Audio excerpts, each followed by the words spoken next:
السلام عليكم، ازيكم يا شباب؟ عاملين ايه؟ قررنا النهارده ندعم اخواتنا في غزه وندعم اهلنا اللي جم من غزه هنا في مصر ونورونا وشرفونا. فقررنا ان احنا نشتري من محل حي الرمال. بالظبط كده. وده موجود فين؟ موجود في القاهره في عزبه النخل في شارع الفريد. وبصراحه يعني انا انبهرت اصلا بتعاملهم. تعاملهم محترمين جدا جدا جدا فعلا جدا. يعني وانت احنا كلمناهم على الدليفري فعلا، يعني كان في حاجات مش ناقصه، قلنا لهم هنبدلها ويعملها، وبعدها لا احنا هنعملها لكم يعني. وفي الاخر خالص كنا عاوزين طحينه وتوميه قالوا لنا خدوها كنا هنطلبها بفلوس، قالوا لنا خدوها كده. ففعلا محترمين جدا جدا يعني. غير كده اللي عاوز اتكلم عليه فعلا الشخص اللي انا بطلب منه قمه في الاحترام صح. والذكاء. صح. انا بصراحه معجب بذكائهم ومعجب يعني فعلا اللمسه اللي هم ضافوها بجد فعلا. الشخص اللي انا كنت بطلب منه كان قمه في الذكاء ما شاء الله عليه، وكان فعلا شخص لطيف جدا. يعني انا بكلمه مجرد بس من الصوره بتاعتي على الواتساب هو عارف ان انا دكتور اسنان وان انا اسمي محمد. فهو دي تدل ان هو لا فعلا شخص ذكي. ذكي بيشد اللي هو الزبون. فدي فكره راقي جدا جدا. الحاجه دي نقطه ليهم بونص لوحدهم يعني. حتى لو انا فعلا ما بنحبش الاكل اللي هو الاكل بتاع غزه فعلا هنطلب منهم عشان النقطه دي بس حاجه زي كده. بس طبعا الاكل باين ان هو تحفه مبدئيا يعني. الريحه بتاعتهم جميله. الريحه احنا مش قادرين يعني. عاوز اقول لكم احنا عايزين نبدا فعلا الفيديو على طول. بالظبط. انا متحمس جدا. انت متحمس جدا جدا طبعا. انا عاوزكم تطلبوا من عندهم عشان تدعموهم، ويعني ده اقل حاجه احنا نقدر نساعدهم فعلا. ان هم الناس جايين لنا يعني يعتبر اخواتنا وجيراننا، فلازم نساعدهم. لازم. يلا بينا نبدا. يلا بينا. طبعا قبل ما نبدا برضو ما تنسوش صلوا على النبي عليه افضل الصلاه والسلام، وتدعوا لاخواتنا في فلسطين والسودان وجميع الدول العربيه، ربنا ينصرهم. يلا بينا. ويلا بينا دلوقتي نجرب الاساور النابلسي اللي سعرها 150 جنيه. بسم الله.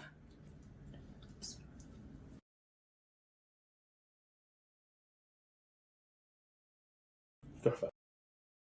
في تتبيله جبنه باينه، والشاورما تتبيلتها حلوه جدا. تتبيله فعلا جامده جدا، وهي جديده بس التتبيله جامده. كل باقي. ودلوقتي هنجرب وجبه نابلسي بسعر كام؟ 100 جنيه. بسم الله. هي عباره عن بطاطس، شاورما، جبنه، وحاجات جميله قوي كده. عايز اجيب حته جبنه. بسم الله. ضاع. بسم الله.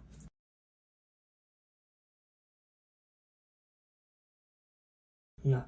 تحفه. ده اختراع جامد. احنا هنخلصه بقى. بص.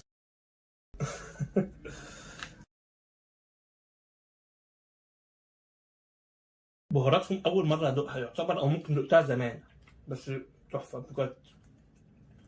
انا اول مره ادوقها. لا بهارات جديده فعلا بتديها طعم تحفه. ان شاء الله قريبا ناكلها على الاقصى باذن الله. يا رب. دلوقتي يا شباب هنجرب سندوتش بيتا ب 30 جنيه.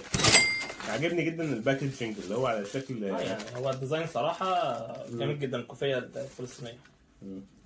بسم الله. نفتح طبعا طحينه ولا توميه؟ نفتح الاثنين. ماشي. بسم الله.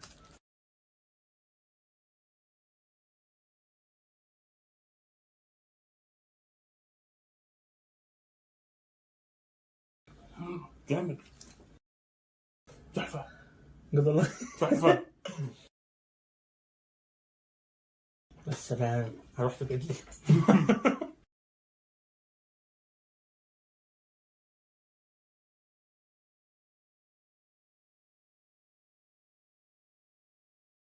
ده كده اول ما عاوز تاكل حاجه بمزاج اطلب ده.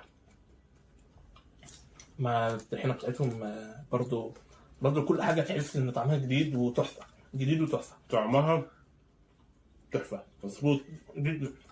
توميه مظبوطه. حلو. انت بتروح بعيد ليه؟ انا ما عارف، مش بحب اروح بعيد ليه. والتوميه مظبوطه بيرفكت فعلا. احنا بناكل ونسينا نقيم. يعني فعلا هو كله 10 من 10 مبدئيا، بس يعني روعه فوق التقييم. امان الله. كل حاجه مظبوطه فعلا، كل حاجه مظبوطه. دي مش الشاورما اللي انت بتاكلها كل يوم، دي شاورما جديده وطعمها جميل. ودلوقتي هنجرب فته تايلاندي بسعر 60 جنيه ولا 50؟ 50. بسعر 50 جنيه. بسم الله. بحب افتح الطحينه. بسم الله الرحمن الرحيم. ده فيها تقريبا جلاش.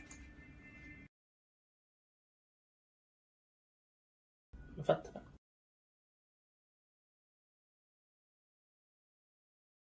محل ما بيعملش حاجات وحشه ما شاء الله.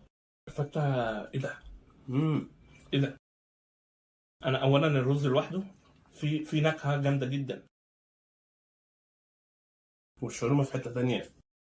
الشاورما فعلا تحفه. احنا بناكل ما بنقيمش. احنا فعلا ما بنقيمش.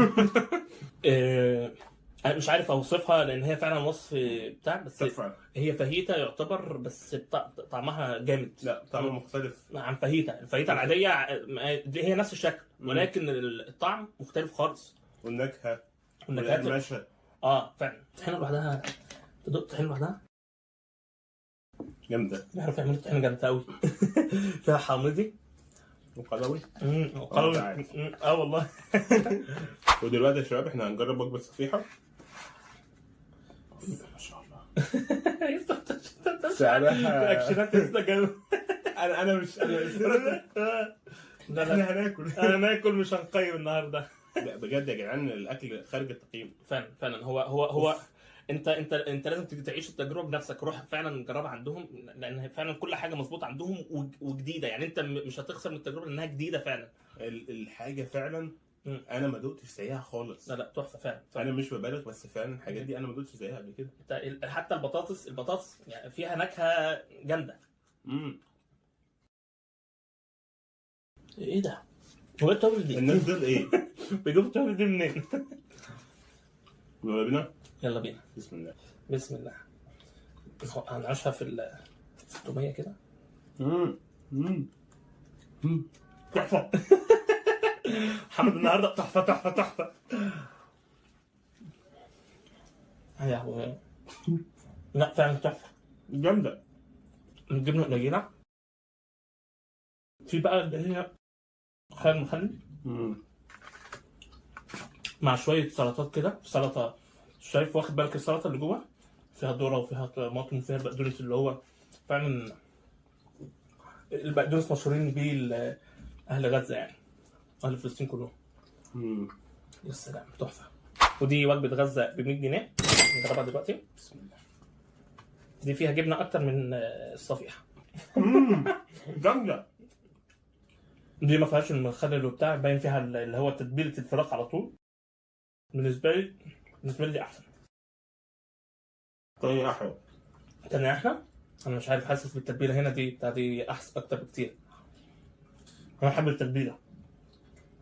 روعه. الاثنين متبلين، بس الثاني عجباني احلى بكتير. هناك فيها مخلل وسلطه كده. هنا على طول الفراخ بتاعنا. هنا في جبنه برضه. ثاني اكتر. هنا اكتر. الثانيه فيها جبنه اكتر. لا دي اللي فيها جبنه. والله ما انا حاسس بالجبنه هنا اكتر. هو انا مش باين قوي، بس باين، حاسس اللي هو الشكل. هو الصراحه تتبيلاتهم غريبه قوي وجامده. تحفه. ممكن تقول لنا سر التتبيله؟ سر تتبيله البطاطس على الاقل. يعني احنا البطاطس انا مبهور بيها.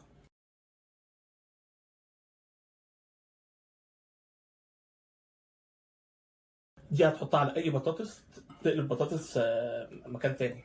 وممكن تشتري برضو شاورما لوحدها، اعمل بيها اللي انت عاوزه بقى. ده ربع كيلو بكام؟ 130. ربع كيلو 130. ما شاء الله. بسم الله الرحمن الرحيم. بتتكلم في ايه؟ فرق السرعات.